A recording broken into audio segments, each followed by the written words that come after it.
la question de fond qu'il nous faut nous poser, qu'est-ce qui amène Dieu à intervenir dans nos vies? C'est ça, c'est le nœud de la prédication. On a fait une petite description du feu.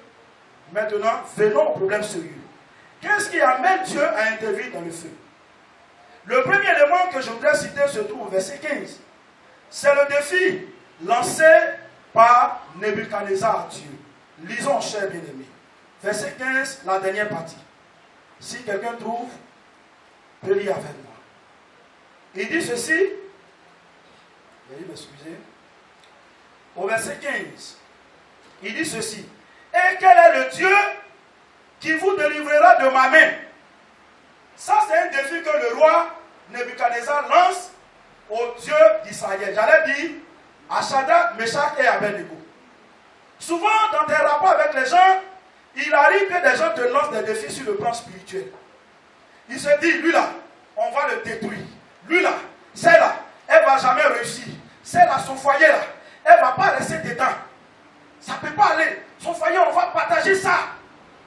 Et si je fais ce mon type là, personne ne peut empêcher ça. Enfant de Dieu, élu de Dieu, je vais te dire, laisse les gens te lancer des défis.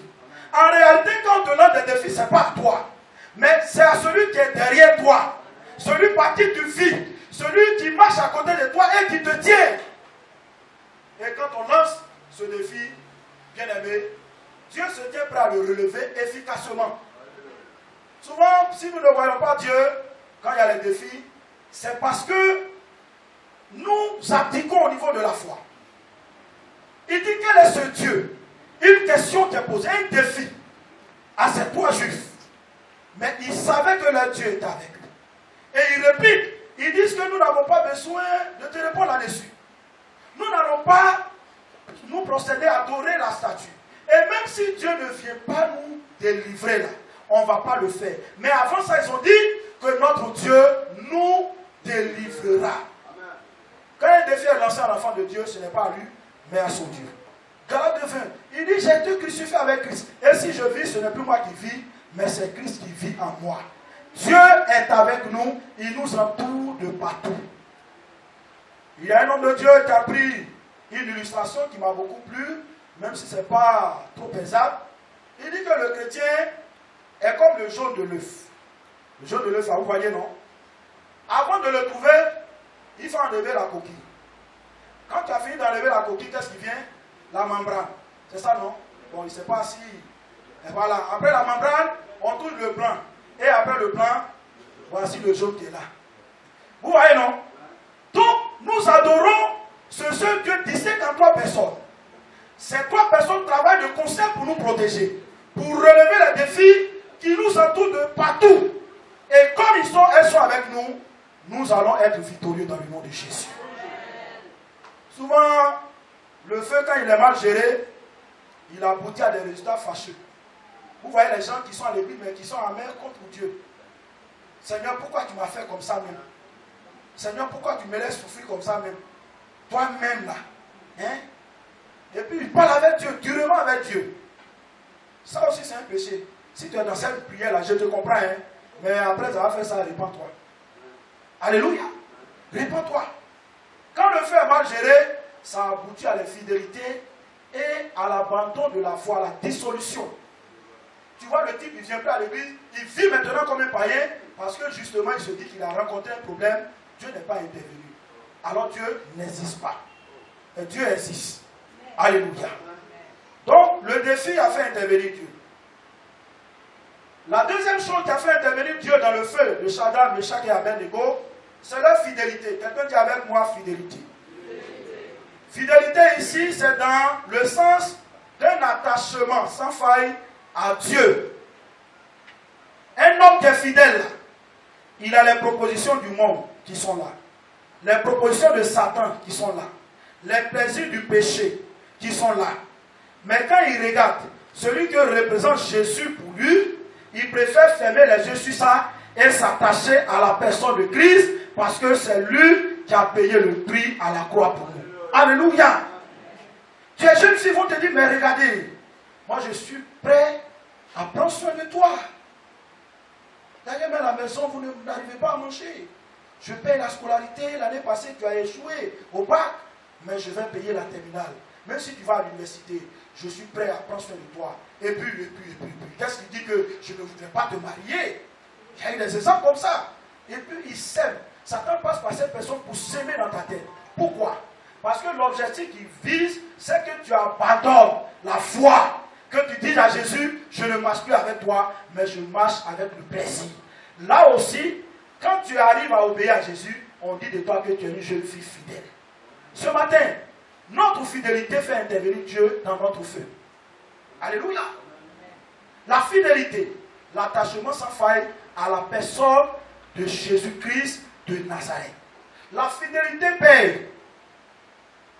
La fidélité paye.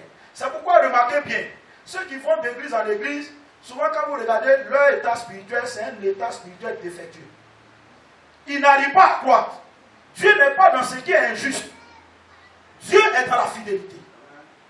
Ces gars-là, ils disent qu'on ne va pas se prosterner pour adorer la statue. Frères et sœurs, quand tu es chez toi à la maison, tu peux taper les pieds en parlant. Parler avec assurance. Mais frères et sœurs, là, Shadrach, Meshach et Abednego sont loués des terres de Juda. Ils se trouvent sur la terre babylonienne, devant le roi, qui a pouvoir de vie ou de mort sur chaque vie, sur chaque administré. Mais malgré ça, ils disent qu'on ne va pas prosterner, nous n'allons pas nous prosterner devant la statue, encore moins la tour. Quelle est ton attitude lorsque l'ennemi vient te présenter la tentation? Où tu es tenté? Où tu es tenté? Fais ceci, comme Jésus, dans le désert. Il dit, tout ce royaume m'a été donné. Si tu te prosternes seulement, et puis tu m'adores, je vais te le donner. Je vais te donner. Satan vient à visage couvert, subtilement. Moi, ça m'a étonné que Jésus a dit à Pierre, arrière de moi, Satan. Alors que ce Pierre était disciple de Jésus. C'est comme ça. La fidélité. Alléluia. La fidélité. Souvent, c'est le point noir de notre vie. La fidélité à Dieu. Dieu récompense toujours notre fidélité. Satan vient nous proposer ses friandises quand nous sommes en temps de difficulté. Quand ça va, non, il n'y a rien. Fidèle. Malgré les remous, malgré que le fait que ça chauffe, tout est dur autour de toi. J'allais dire, tu vis peut-être une situation chaotique, mais au milieu de ce chaos, tu tiens toujours. Tu tiens la robe du Seigneur. Tu marches avec lui. Au bout de cette marche, Dieu te dira, bon et fidèle serviteur, rentre dans la joie de ton maître et il te délivre de ton feu. La fidélité à Dieu. Foi. Et cela, nous pouvons le voir au verset 16, du verset 16 au verset 17. Ils ont exprimé une foi. J'aimerais vous poser une question. Est-ce que quand Nebuchadnezzar a menacé les 3 juifs, est-ce que Dieu leur a parlé? Dieu a parlé. Il n'a pas parlé. Est-ce qu'il y a eu éclair, tonnerre qui a grondé? La terre a-t-elle tremblé pour dire que Dieu est là? Ils n'ont rien vu. Mais malgré ça, ils disent que Dieu va les délivrer. Il y a des situations que vous allez traverser. Nous allons prier. Mais Dieu ne va même pas faire un petit bruit pour nous répondre. C'est pour voir à quel niveau nous pouvons lui faire confiance. Il n'y avait rien eu, mais les frères ont dit, les juifs ont dit, que notre Dieu que nous servons là, va nous délivrer. La foi, c'est une confiance aveugle à Dieu. Alléluia. Venez s'il vous plaît, les soeurs. On va illustrer ça. Vous allez, bon, les frères. Venez vous deux. On va mettre, toi, mets-toi comme ça. Donc comme ça. Regardez comme ça. Voilà. C'est bon, tu ne regardes pas en arrière. Hein? Ok, laisse-toi tomber. Toi, tends les mains. Laisse-toi tomber. Non, faut tomber comme ça. Non. Tombe bien. Faut tomber. Alléluia. Va ta place. Reste là. Maintenant, laisse-toi tomber. Il n'y a personne. Laisse-toi tomber. Alléluia. Vous voyez, non? Donc, faire confiance à Dieu dans les problèmes, c'est ça. On ne regarde pas en arrière, on n'a pas vu Dieu derrière, à gauche, à droite. Mais on se laisse tomber. Parce qu'on croit que, même quand nous n'avons pas dit un signe de Dieu, il va nous attraper derrière. Alléluia. Ça, c'est l'illustration de la foi. C'est ça la foi. L'enfant de Dieu qui a la foi là. Il y a des problèmes même. Tu vas prier arriver à un certain moment, les mots, tu dis, Seigneur Jésus, toi-même tu as dit à Satan qu'il va nous bénir. Tu ne sais pas ce que tu dis encore. Tu ne sais pas ce que tu vas dire. L'homme de Dieu me disait, dans la formation, il dit, non, il y a des problèmes là. Il ne faut pas trop tergiverser, il faut laisser Dieu.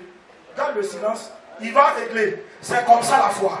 Quand tu te trouves dans les problèmes là, garde le silence. Dieu s'en charge. Dieu s'en charge. C'est ça la confiance. Alléluia. Quand on a confiance en Dieu, Dieu nous délivre toujours. Dieu nous délivre toujours. Bien-aimé, où est passée ta foi? C'est vrai que tu as pleuré, mais c'est une situation que tu vis, Dieu est dedans. L'intervention de Dieu dans le feu. Le feu est fait pour nous faire prospérer, pour nous élever. Alléluia. Le feu intervient parce que nous avons cru en Jésus-Christ, nous exprimons notre foi. Mais pour que Dieu intervienne, bien-aimé, en ce qui nous concerne, il nous faut être fidèles et avoir la foi. Que Dieu bénisse sa parole et qu'il la rende vivante dans nos cœurs, au nom de Jésus. Amen. Merci Seigneur. Bien-aimé, je vous prie de bien vouloir vous tenir. Un cœur favorable, raison pour laquelle nous voulons en ce instant te prier. Seigneur, nous te prions par la force du Saint-Esprit d'accomplir une œuvre profonde dans les cœurs au nom de Jésus de Nazareth. Et que cette épreuve dans laquelle ces personnes se trouvent, étalant leur faiblesse, leur manquement et fidélité vis-à-vis de ta personne, nous voudrions que ton sang précieux qui a coulé